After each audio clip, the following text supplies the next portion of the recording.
It's almost mid-year 2020.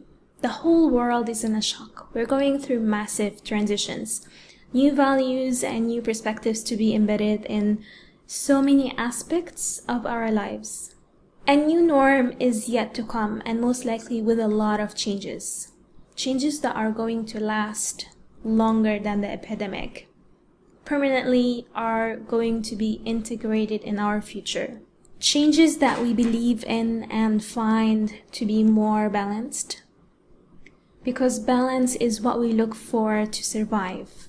Are we going to survive the coronavirus? Yes. Most likely yes. We have survived along many disasters and plagues. Catastrophes like this have such huge impact on us. We learn to stand together and undertake collective action. We get to experience the real value of cooperation, the real potential of every individual, the core of individuals underneath their color, their race, their social class, their religion, their appearances, their sexual orientation, and their gender. My name is Seba Ali, and I am here to talk to you about gender. I'm a pianist, an educator, and a director. I was born and grew up in Egypt and lived in the States and currently reside in Lebanon. As a female, I have lived to experience so many interesting scenarios that are based on gender norms and gender arrangement.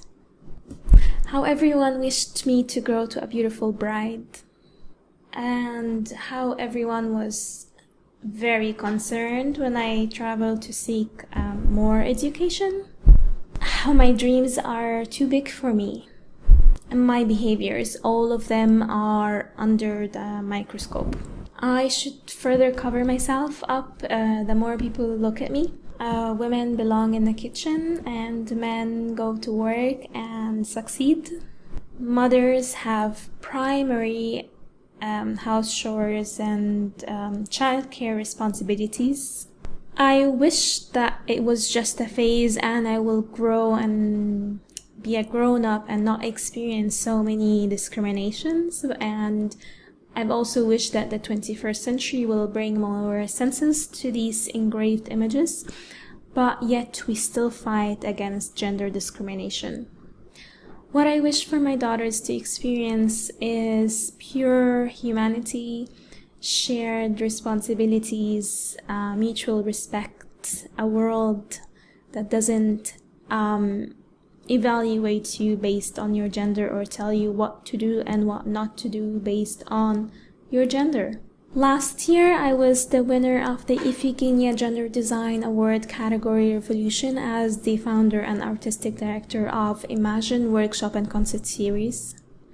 The award comes from the International Gender Design Network, iGDN, founded by Dr. Uta Brandis, a professor of gender design and gender research at the Cologne International School of Design. It also comes from the board members and jury. Their mission is to bring together in events and as a platform for sharing ideas, research, and information. People from all over the world and from different business sectors to form an influential and powerful network. I have founded Imagine upon arrival to Lebanon. It is a performing arts initiative that empowers children and youth. It empowers the underprivileged communities. It celebrates female artists and the LGBTQIA+ community. It raises awareness about human rights, gender equality, special individuals with special gifts. Working with artists and many students and volunteers in these productions, I never felt more alive. Arts for a cause, to introduce different perspectives, to shed the spotlight on social issues, to simply say that we are all people and we all deserve equal rights, to stop modern slavery. Fighting against gender norms that bury us bury our passion, bury our potential and creativity, and eventually demolishes our dreams. Other iphiGenia winners that are such inspirational people are Gabrielle Meyer, and her focuses on gender identity in design, femininity, masculinity, and everything in between. Her work stands out by virtue of methodology as well as by the visual and verbal forms of presentation. Her practice is essentially focused on relationships between body and structure, and an interest in objects and systems. Questioning design practices through queer and feminist frameworks has become a core position and approach. The other winner was Rora Blue, and here are some of many of her series. Don't, a series based on submitted comments that force gender roles on men. Here is Handle with Care, an exploration of sexist comments. Some are comments that she and most likely all of us women have heard at various points in our lives. Another series is The Walk. It explores the objects women carry for protection while walking alone, and many others.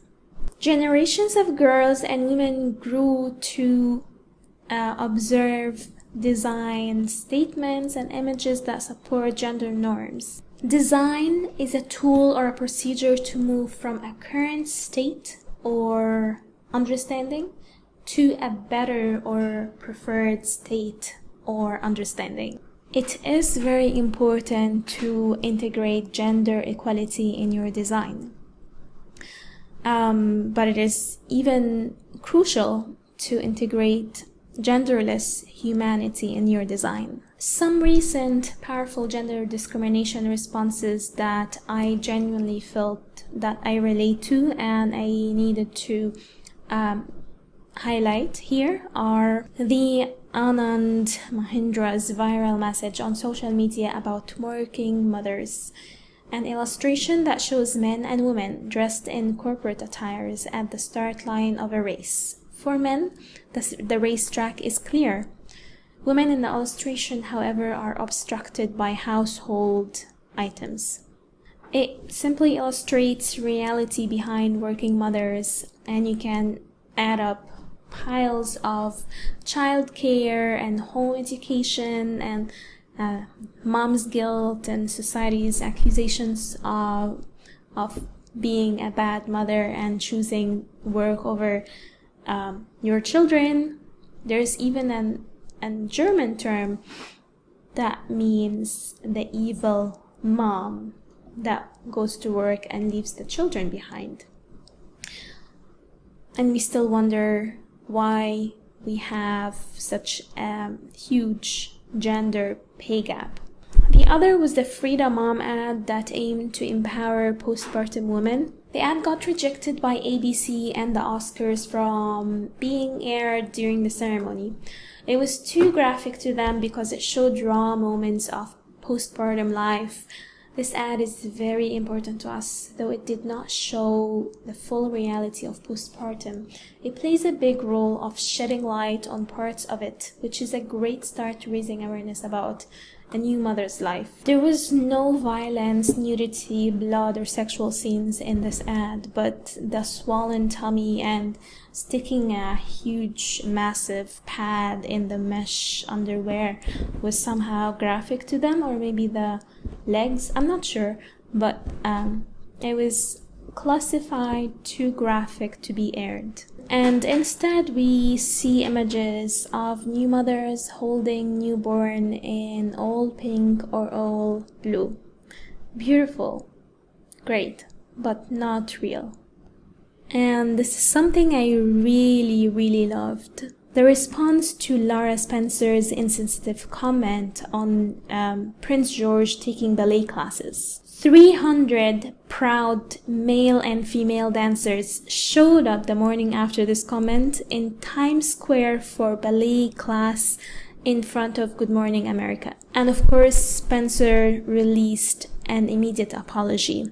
She also said, I've learned about the bravery it takes for a young boy to pursue a career in dance. It is very interesting that some of us are still thinking that taking dance classes or dancing is only for girls, or playing the harp is only for girls, or playing soccer or boxing is only for boys. We've always said that children are sponges, they learn very quickly, but I believe that humans are sponges in every stage of their lives. We have the ability to observe, analyze, evaluate and reevaluate and integrate better decisions and better systems to live a better life.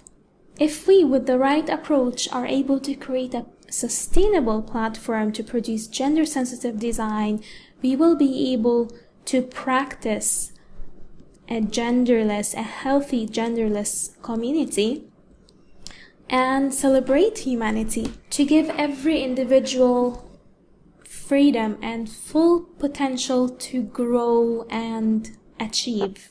If your current work represents smart design, free from or against gender stereotypes, please apply to the iphiGenia Gender Design Award. Your work will not only help this world become a better place, but you could even be the next iphiGenia winner and inspire so many.